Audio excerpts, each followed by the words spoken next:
a certificate of good conduct and National Construction Authority certificate purporting to be genuine documents issued by the board to win 8.1 billion shillings tender.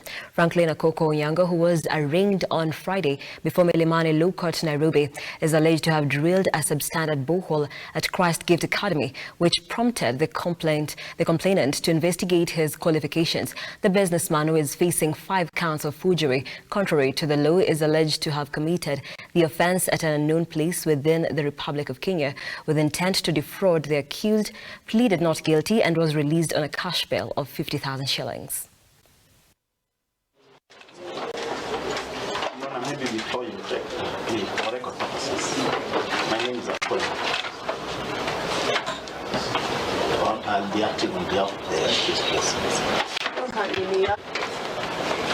You know, with your kind permission, I would like to come on record as watching brief for the complainant. He might be watching brief for the complainant. The charges?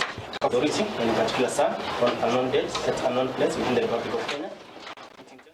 And on to some politics. Gubernatorial aspirant Leni Kivuti has promised to resolve the dispute